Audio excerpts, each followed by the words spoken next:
bowling ball going back and forth in a line from you to me. Robin, can you briefly explain what we were talking about in terms of the ages and what the book is best, what age group is best suited for, why you're using the characters? And we're right now talking, and this is on YouTube, we're right now talking about the book that Robin and I are collaborating on for the viewers here. So Robin, can you just explain the characters a little bit and the age that you think is best going to work? I know you and I were talking about that. We're going back and forth on that. I was sort of going more with the older adults, but you're bringing it down to about 18, 19, or 20 as the main character. Because I'll give him the Divergent type flavor or the Hunger Games, because I think young kids are so clued in to how to maneuver social media, make money off it, how they can hack computers, and they're more open-minded. Once you get adults and they get jobs, they have things to lose. But 18-year-olds are still wide open. That's why they go to college, to be mind washed. But good point. I like so that. Still in that fresh age, and that age can also appeal across the rest of the ages. Yeah. It's not likely an 18-year-old's going to pick up a book that's geared toward 40-year-olds. But a 40-year-old will pick up a Harry Potter and read it. And I'm not doing it to that. I'm doing it more because the characters fit better. Like this kid would say, my grandpa wants me to do this, I'm going to do it. And he's 18, so that's what they do. Yeah. They're more idealistic and they just go for things. They're unafraid still. I mean, they're more unafraid than adults. Yeah, because they're not brainwashed. They haven't been reduced to conformity. Mm-hmm. So they're prepared to take a risk. They don't see it as a risk, do they? They see it as a bit of fun. My granddad said I should do this, so I'm going to do it and see what happens. Yeah, they're still in the bulletproof age. Yes. Yeah. Good point. And also with the journal, it gives me the opportunity to get into the older characters so we can balance it out that way. Right. Mm-hmm. So I can speak a little bit from a closed mind, and then how my mind opens up a little bit more, which is what we're getting into now, where the character I'm writing wasn't really listening to this other astronaut. Was saying, hey, look, there's something going on here. And he wasn't listening until something tragic happens. And he realizes, oh, my goodness, he was right. So what we're doing is we're basing it on real events, Marcus. So when you read the journal, we're going to send it. I would like to send you we have more now. We'd like to send you another draft in about a week, if that's okay with you. Yeah, no, that's fine. I look forward to that. Yeah, and so what we're looking at doing is there were some. I just wanted, because I want to get your feedback on the direction, specifically two parts: the characters that Robin is creating, which I think are fantastic. Absolutely, what she's doing, I just couldn't do. I'm just not a fiction writer in that way. But what I can do is with the journal, it gives me an opportunity to tap on real life events and then change it a little bit and write a fiction around that.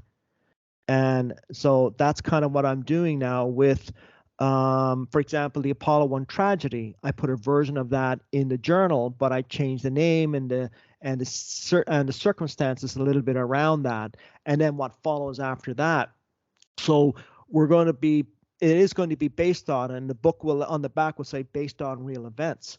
So, so really looking forward to your feedback on both aspects of the book, what Robin is doing in terms of the characters she's creating. And Robin, I don't know how you do it. I've thought in my mind of how can I create my characters just come out like Daffy Duck. I can't, Bugs Bunny. I can't get any further than that. So I'll stick with the other part. But so there's two aspects to the book. There's the characters that Robin is creating around the journal that I'm creating, and bringing the two together. And so far, I think it's working. So I'm looking forward to seeing what direction we go in. Robin and I just keep going back and forth on this. There are certainly some strong characters in there, especially that very frightening sounding lady, the head of some organization who will eat men for breakfast given half a chance. I Yeah. find it's an interesting character because there are people like that around. Well, actually, I'm intrigued by that character, and I'm helping writing the book. And when Robin wrote that character, and I read it, it was like you've got me intrigued, and it's motivating me to go a little further now down the rabbit hole with the journal. So it's kind of like we're feeding Robin, we're feeding off each other, right? Mhm. Kind of, sort of, if I can put it that way, kind of feeding off each other. So it's a fascinating thing. And there's something else that I would like to talk about, if you don't mind. I don't know how much time you have. I'm looking at about another 20 minutes. Is that good with you two? Yeah, that's fine. Mhm. Yeah. Yeah. Go for it. I mean, it's 10 past 10 here at night, so I got the rest of the night. Oh, okay. So if you say like maybe 20, I got about half an hour is good with the both of you, and we can wrap it up. Yeah, that's fine. Okay. Okay, I'll take this part. I'll edit this part out. But I want Robin and I have been going back and forth, Marcus. I think you're going to find this interesting too, and I'd like Robin to talk a little bit about it here tonight. Robin's been doing a lot of research on history, but not the history as we know it. And I know that this is an area of interest for you. And I was asking Robin before we recorded this, would she be willing to talk about it? And I think you said you are. So she's been doing a lot of work on our actual history and the Anunnaki and the Numo. And so, Robin, if you could just sort of expand on that, because I've been trying to get Robin to put this into a book, because I think it's going to be a fascinating book if she does. So, Robin, if you could just talk a little bit about that, I'd appreciate it, because I want to hear it. I want to hear more about it. So years ago, I read 3 or 4 books by Shannon Dory on the Numo, and it was all new to me, and it took me years to digest it and figure out what it was about. So then I go on Instagram, and I think I'm going to get an Instagram channel so I can promote my children's book on it. And I ended up making a lot of friends and getting a lot of more information, and people were hungry for particular parts of the subject I do. And I can tell by, if you get 60 likes on this little blog thing you've put up with a picture. And then I started gearing it toward what people liked. And so every day I get up and I write it in my notes longhand. I mean, I write it in my computer. Then I find a picture and I put it into the Instagram and see what people comment on and what kind of directions they send me. So I've basically been writing a book the entire time and getting instant feedback from the people that follow these sorts of things.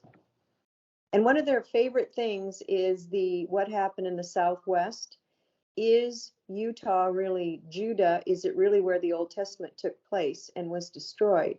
And was Egypt there in the Grand Canyon? And they've even shown and lined up the Nile River goes with the Great Salt Lake, and I could show pictures where it's exactly the same thing as we see in Israel. So, did the Old Testament take place in America? Is the question. And the Red Sea is what separated the mainland from the island of California, which went from Washington all the way down to Baja. Yeah. So when it got flooded, whatever happened made it so that there was land crossing over to California. This happened in 1811, I'm speculating, when the earthquake of New Madrid took place. Then there was the gold rush afterwards because California was famous for its gold and its pearls.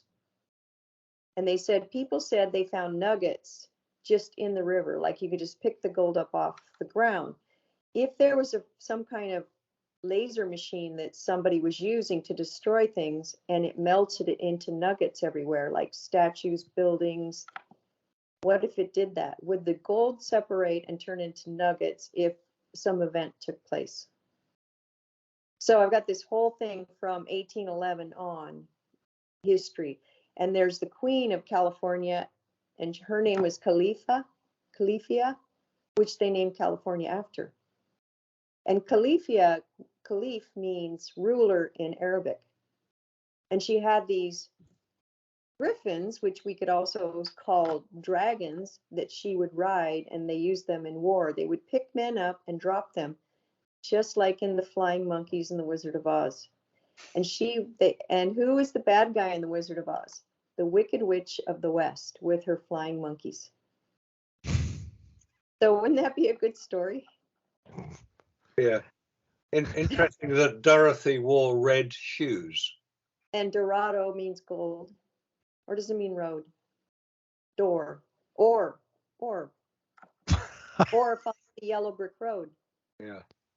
There's There's some good information coming out now about the discovery of the Egyptian artifacts in the Grand Canyon. Right. And how the Smithsonian basically lost them or covered up or refused to talk about them. Yes. Hang on a minute. There are good reports here. They obviously discovered something. Why is it now off limits? And who decides it should be off limits? It's an intriguing story. Mm-hmm. And the Mormons knew about it, Joseph Smith, because he found the golden tablets. So they went there, and the Mormons, if you think about their name, they are the Moor men. So the Moors were what was over in America. It was a dark-skinned people who made temples with rounded tops, like all our capitals. Interesting. Or Aryans, whatever you want to call them. Yeah. Have you heard of the term white powder gold? Oh, yeah, that the Anunnaki took, that it would rev up their electrical systems and they could be like supermen and live forever? Yeah. Yes. And increase the intelligence. Monoatomic gold? Yeah, technically. The story by David Hudson, I don't know if you come across him. He found something on his land. He was a farmer, I think he was in Arizona, and he started to test his land because he found he couldn't grow anything there. And he started to test it, and he found this remarkable thing, monoatomic gold, white powder gold, which has remarkable properties. Mm-hmm. Now, most people will say if you melt gold, you get basically gold, but in liquid. But if you carry on heating it, it goes from a liquid to a white powder, and it's the white powder that has the properties. It's got the platinum group metals in it. If it's tested, it doesn't test as gold. It tests as platinum group metals. Oh, that's interesting. Yeah. And a drug with cocaine being the cheap version, doing the same thing, revving up people's brains. Could well be. Could be a connection there. Mm-hmm. But interesting that you're looking at that area as well, because it's starting to become more discussed. Have you also looked into the what's it called? The Chicago World Fair. Oh, yes. And those all happened right after 1811. That's when everything started. They started showing off what they had conquered. Yes. Absolutely. Where did those buildings come from? That was the previous civilization. That's it. And they. Mm-hmm. Is that is that Tartaria? Is that fit in there? Like I keep hearing that word. Yes. Mm-hmm. But then you have to go further back in my research when I believe it's 500,000 years ago, the Palladians, a group came down, settled Earth and they were in the north and came down, and some of them went rogue, some with the humans, and they used them as slaves. The other ones used their DNA to shrink themselves and to become part of them. So you had part of them intermixed with the humans or became their goddesses, because atop all those temples, especially at the World's Fair, you see those tall women with wings on them, or chariots and swords, and Lady Freedom, Lady Justice. I believe that those are the goddesses, we call them, who were the Palladians. It's interesting, because that ties in with so much else that is being uncovered now. Mm-hmm. And there's the some of the buildings that, as we've seen being excavated, appear to go much further down into the earth than they were originally designed. Oh, yes, I have that too. Yeah, that's the mud flood story. Well, they call it a mud flood, but if it were actually mud, it would have crushed the buildings. What this one woman intuitively is saying, she's saying during that 1811 period of time, or late 1700s, the tall grays used a frequency machine that used sound, the sound of the trumpets in Revelation, and the earth became quicksand, and the buildings basically just gently sank into it. That's why they're not ruined. That makes more sense. Meaning. Yeah. That's what I believe. There's an Australian YouTube channel called Tartarian Truthers. It's run by two girls, Jojo and I forget her name, and they go into some of the mysteries about Australia, because technically, oh yes, yeah, Australia was discovered by the Portuguese, and then it was taken over by Britain, and the first fleet into Australia was 1770. Within 30 years, Britain was shipping its prison population out there. It's a point I make about Apollo. Australia, 1770, first fleet, 30 years later, prison population gets shipped out there. Mm-hmm. Christopher Columbus discovers America, 1492. Well, he doesn't discover it, he finds that there are other people there. 1492, 30 years later, Spain has taken over. Mm-hmm. 1969, America lands on the moon. 30 years later, nothing. Mm-hmm. It's not the way it works. So again, it's just an illustration of the incompetence of the story, because it was inevitable. I talk about it quite a lot, and most people know my position about it.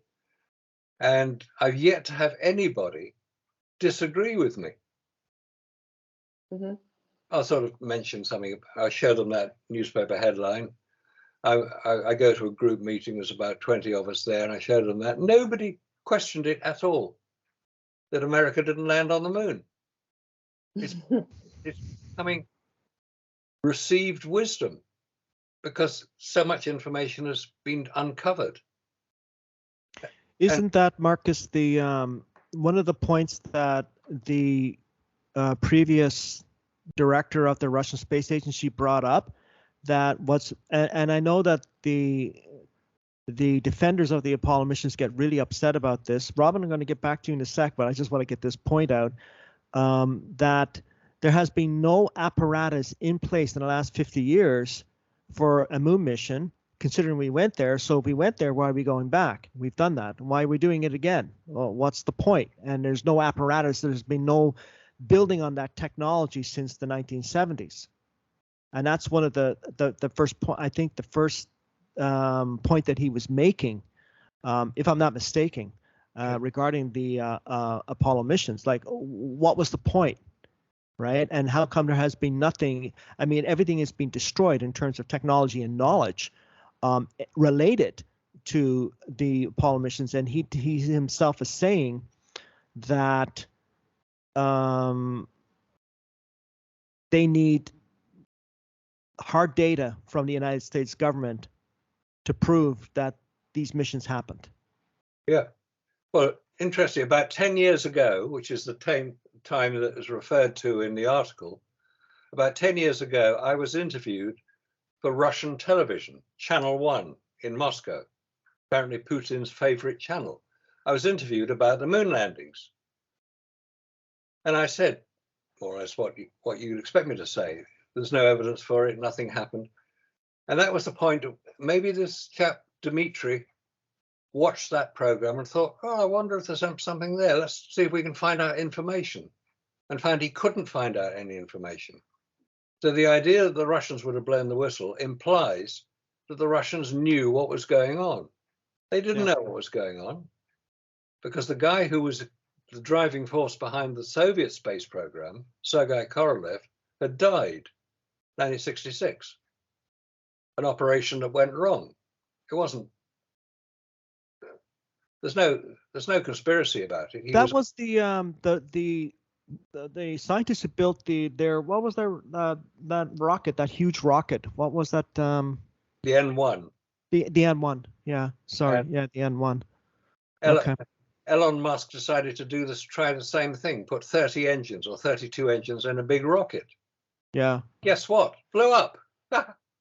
Yeah, exactly. And he mentioned, the former director of the space agency mentioned that they were able to get it off the pad, but they couldn't synchronize the engines.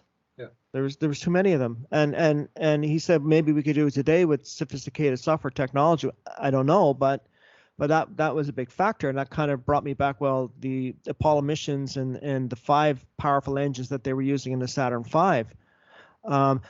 Robin, I want to ask you one more point here before we wrap up, because I was intrigued by this.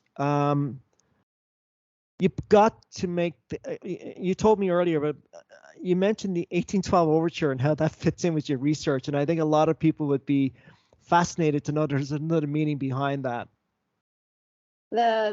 I've heard that the song actually tells the story, and I've only listened to it a few times, but the way it starts off, all idyllic and pretty, and then you feel the invaders come in, and then the cannons go off, and it's basically the war. Yeah. Set to music. There's an interesting follow-up to that. The question is, why did France invade Russia?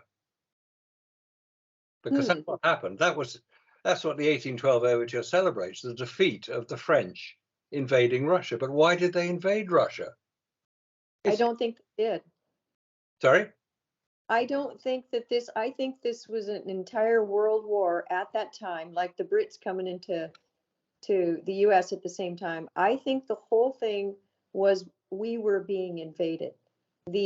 Whoever the invading force finally from 1740 managed to take over enough of the wealthy and the people in charge by replacing royalty, like the Romanovs. I think they finally had enough to start a war and to do a big takeover. So if you look at what wars were going on at that time, there was wars across the whole world, and it was like every single country. Yeah, because if you go back just a bit earlier to 1805, the Battle of Trafalgar, where Britain's fleet defeated the French and the Spanish fleets, and that was where Britain's rise as a colonial power started from. Because Britain blockaded the French ports, so the French couldn't then trade with America, the southern states of America, Louisiana and so on, which were French protectorates at the time. They couldn't trade there, therefore they were in serious trouble as a country, France. And that was down to Britain blockading their Atlantic ports. Napoleon, as the emperor, had to do something to lift the blockade of the French ports. Because he couldn't defeat the British in a naval warfare, because the British were quite powerful at that point, the only thing he could do was to cut off the supply of hemp, which were used to make the sails and the ropes and the uniforms and the clothes that the British Navy used. So he had to cut that off. Hemp was coming from India.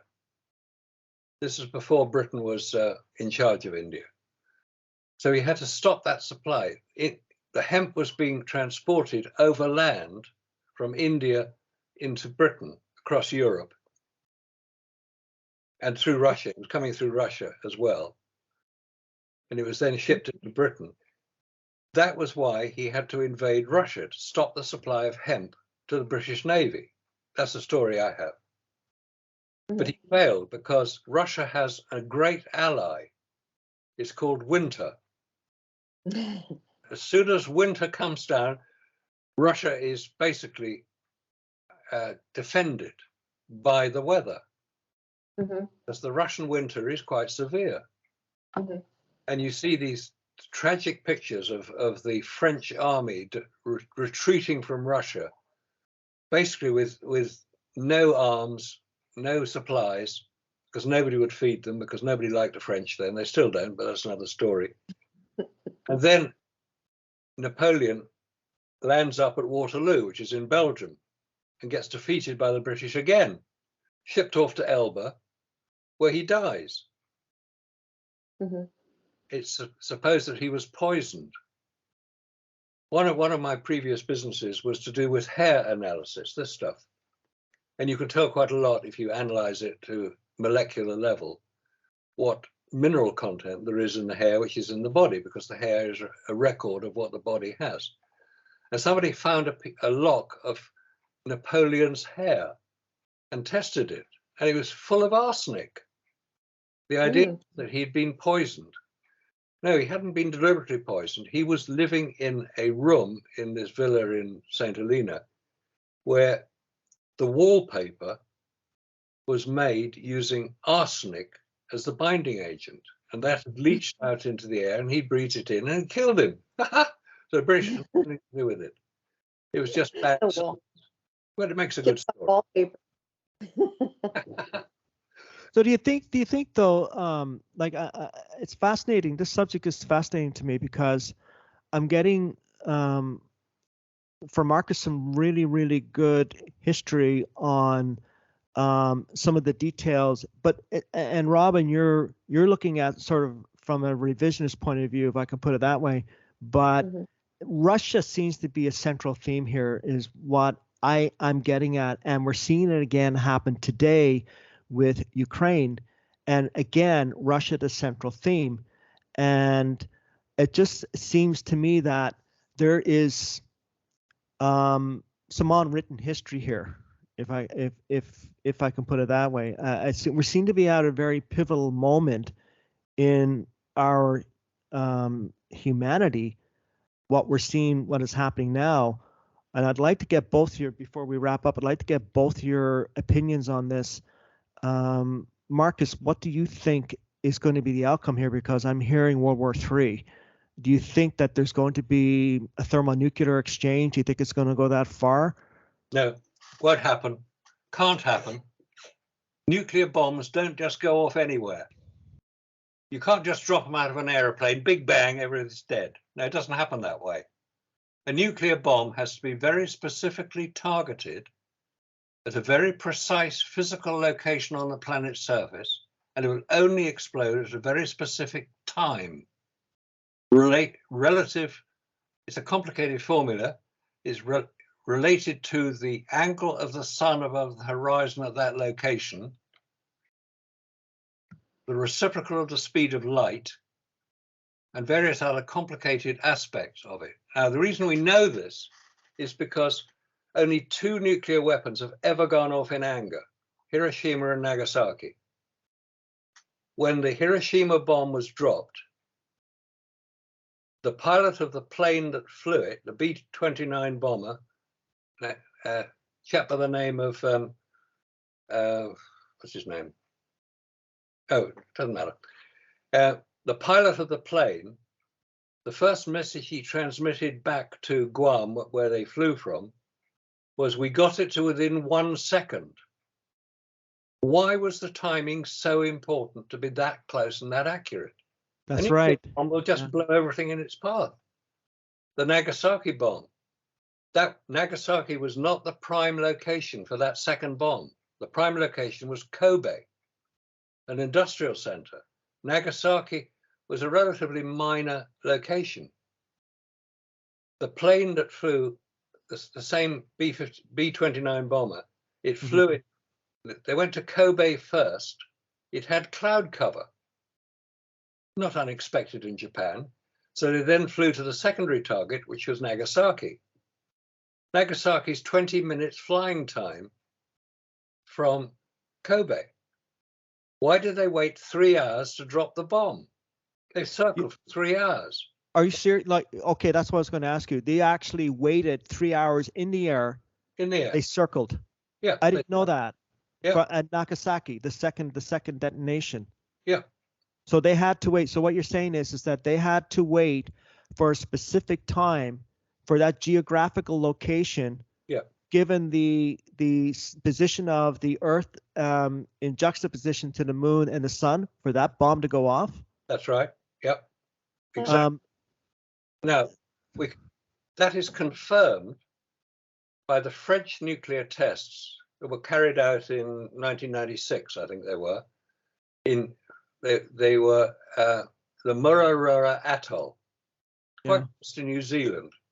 That was where the Greenpeace ship, the Rainbow Warrior, was sunk by the French intelligence services, who were trying to stop the Greenpeace ship sailing into their exclusion zone for the bombs. They'd done several exclusion zones. At that time, somebody in New Zealand, his name was Bruce Cathay, published the dates and times of all the nuclear tests that the French were going to be conducting before they happened, well before, about a month before they happened. Got the letter published in his local paper. So he got a visit from the police. How do you know this? How do you know this? He said, it's simple. I calculated it, and this is how I did it. And he showed them how he did the calculation. So the French gave him $1 million to shut up about it. And he said, no, I'm not interested in money. I'm going to put it in my book, which he did. Oh, and now he was an airline pilot. That's right, he's an airline pilot. And but he's self-trained, and I think, he's brilliant. Or was brilliant. He's no longer with us, but he was brilliant. Yeah, he was. I think, Marcus, I have to say that after seeing this video, well, first of all, before I say that, Robin, I want to get your opinion on what Marcus was talking about in terms of World War III and what's going on between Russia and Ukraine, because I know a lot of people right now are nervous. My family's nervous. My friends are nervous. I'm sort of not as nervous as they are. I sort of see where this is going. And but a lot of people are kind of freaking out about what is happening and that this could escalate. What is your opinion? I think that it's all going to be fine. I think that they're trying to ramp up the fear and get people afraid, because the higher our frequency goes through joyful, enjoying our lives, there's a frequency dome above us that was put up to keep the negative Anunnaki from taking out the rest of the world. So it was up for 1,000 years to give the 1,000 years of peace for the rest of the world that everyone talks about, and it's coming down. The faster we get in our joy, the faster it dissipates, because I believe negativity keeps it up. So there can't be a war, because their time's up anyway. And I just think it's all going to be fine. I don't know why I think that, but I don't worry about it. No, and I think that's the right attitude to have. Really, just laugh at it, because it's so pathetically stupid. You know, I mean, nuclear bombs won't go off anywhere, and we know it won't. Yeah. What are we frightened of? So Russia will launch some rocket saying it's a nuclear bomb, and everybody will freak out, and nothing happens, because the other side, whether it's America or Britain or Europe, it doesn't matter. If they have that knowledge, they can calculate where a bomb could go off. And if it's not at that point, it's not going to go off. It's just a big lump of metal that's going to make a bit of a hole in the ground. That's all. Well, I think the last 3 years have been basically trying to slap people awake. How much is it going to take for them to wake up? And I think we're almost there, waking up.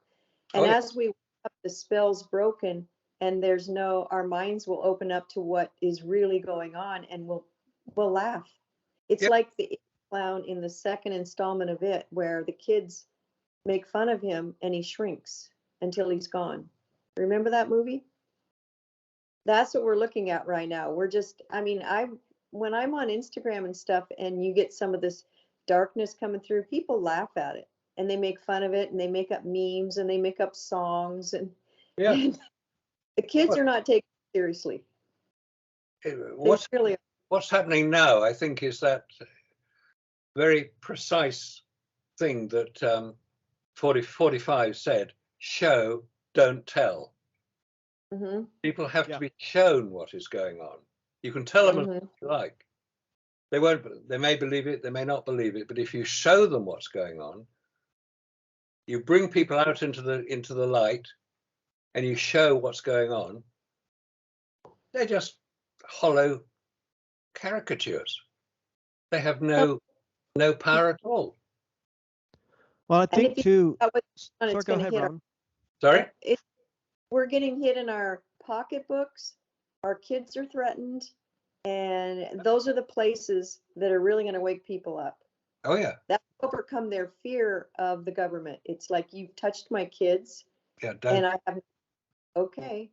Yeah. You touch my kids, I'm out of here. Forget Mhm. it. It's not going to happen. No, that's a good point. So I think everybody watching this video, this segment of the video, because in a few parts, but I think people will sleep a little better tonight after listening to Marcus and after listening to Robin. You both have very different, a little bit of a different take on World War III, but you both conclude that it's not going to happen. But I also think you're both absolutely right. Marcus, it's amazing the technology that they've been using. They've been hanging that a threat of nuclear war over our heads for decades, and all along we had nothing to worry about. Yeah. And it's not knowledge that is known by the average person. I mean, if you told the average person on the street, well, a nuclear bomb, you kids just can't detonate one. It wouldn't go off. It has to be this in place. So that makes nuclear war obsolete, because each side knows when and where a nuclear device will go off, and they can prepare for it. Yeah. And Robin, you're talking in terms of being in a higher frequency, and their whole goal is to keep us in fear, and the fear tactic involved in this. So I'm hoping that a lot of people, after listening to the both of you, Marcus Allen and Robin Landry, that they sleep a little better. Me too. I'm thanking both of you on behalf of myself and them as well. So listen, I think we're going to wrap up for now, but I'm just wondering, I found this very enjoyable. Would the two of you be interested in doing this again? Oh yeah. Well, I am. I'll go for it. Yeah, Robin? I will be on a boat, so if my Starlink works. Yeah, in the future. We're not going to pin you down to a time. Okay. Yeah. So anyway, it was a pleasure having the both of you on, Marcus Allen and Robin Landry, and we will see you again soon in the next video, and bye for now.